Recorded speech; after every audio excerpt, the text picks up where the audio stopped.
I'm Kat. Piccolo. What story shall we read today? We love stories with Parade. Story time! Hi everybody! Today we're going to be reading Ada Twist, the Scientist by Andrea Beatty, illustrated by David Roberts. I hope you guys love this book. I love it. It's really smart and it's fun. So let's begin.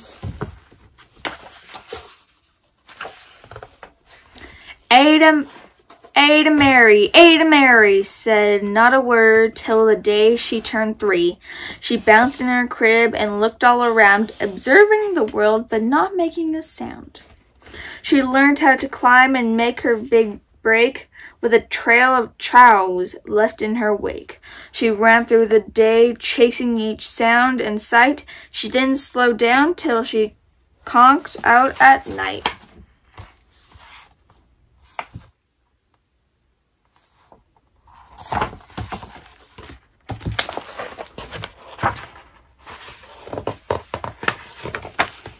Her parents were frazzled, but tried not to freak, as Ada grew bigger and still did not speak. Clearly, young Ada, with lots in her head, would have something to say when it ought to be said.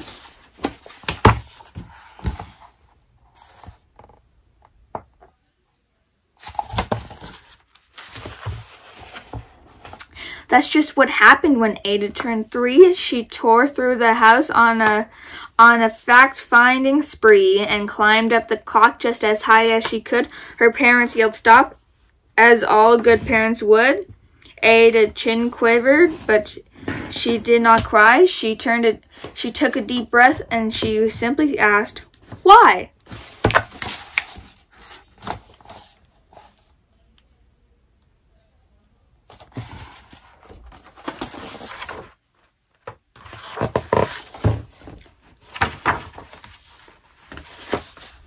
Why does it tick and why does it talk? Why don't we call it a granddaughter clock?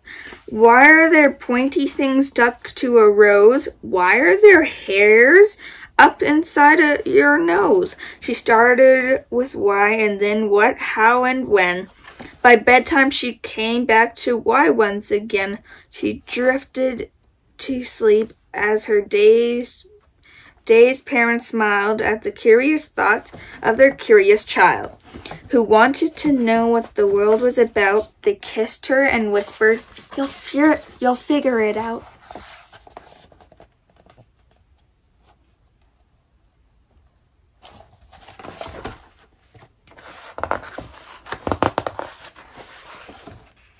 Her parents kept up with their high-fly kid, whose questions and chows both grew as she did. What does it do? What is it for? Will it be the same? What if? Why? Will it? When will it? When? What? How can I find out?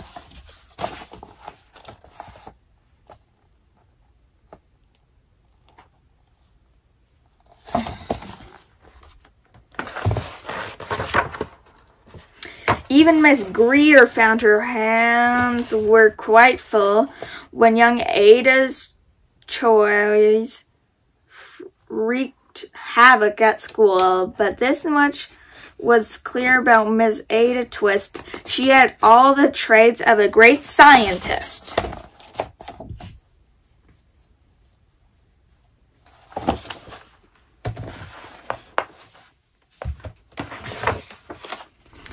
Ada was busy that first day of spring, testing the sounds that make mockingbirds sing, when a horrible stench whacked her right in the nose, a pungent aroma that curled up her nose. "Zowie!" said Ada, which got her to think. What is the source of that terrible stink? How does a nose know where there's something to smell, and does it still stink if there's no nose to tell? She rattled of questions and tapped on her chin. She started at the start where she ought to begin. A mystery, a riddle, a puzzle, a quest. This was the moment that Ada loved best.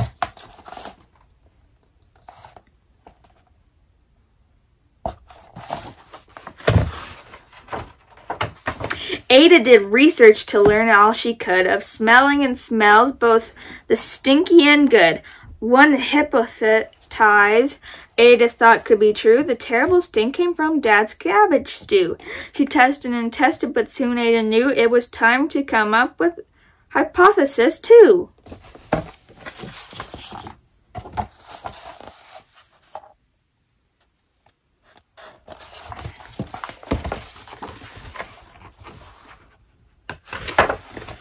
Then zowie! The stink struck again, just like that hypothesis 2. It's caused by the cat. The cat couldn't make such a stink on its own. It needed perfume and some fancy cologne. So young Ada tested. The test was a flop. She started again, but her parents yelled, "Stop!"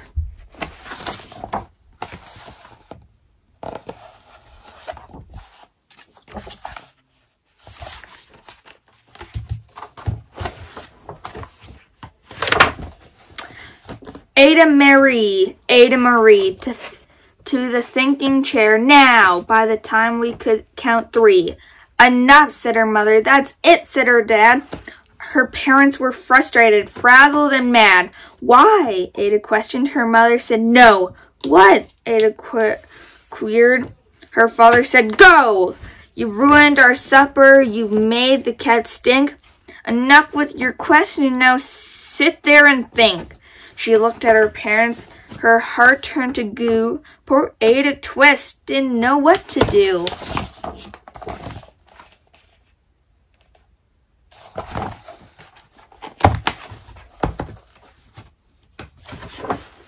She sat all alone by herself in the hall, and Ada once more could say nothing at all.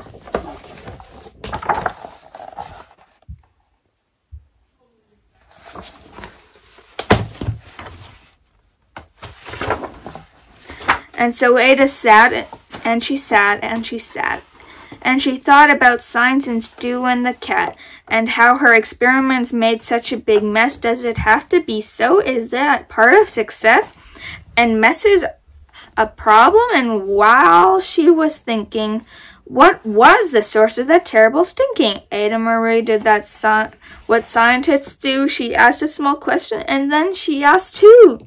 And each of those led to 3 questions more, and some of those questions resulted in 4. As Ada got thinking, she realized she really dug in.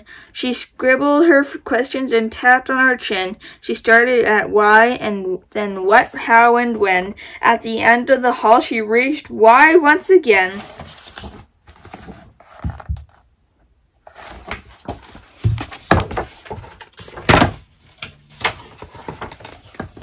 Her parents calmed down and they came back to talk.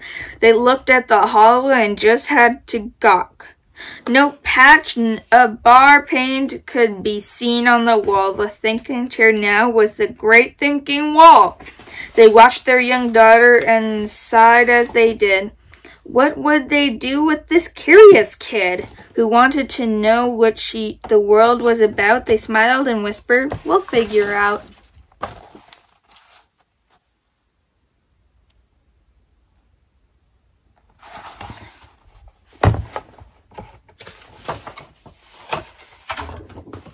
And that's what they did, because that's what you do when your kid has a passion in the heart that is true. They remade their world. Now they're all in the act of helping young Ada sort fiction from fact. She asked lots of questions. How could she resist? And it's all in the heart of a young scientist.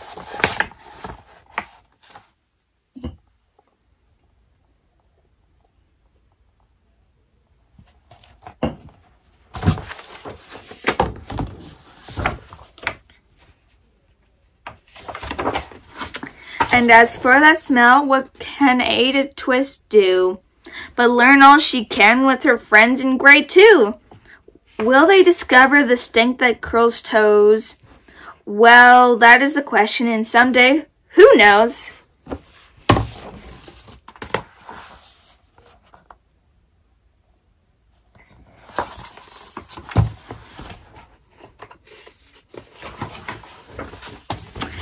I hope you guys love that book. I did.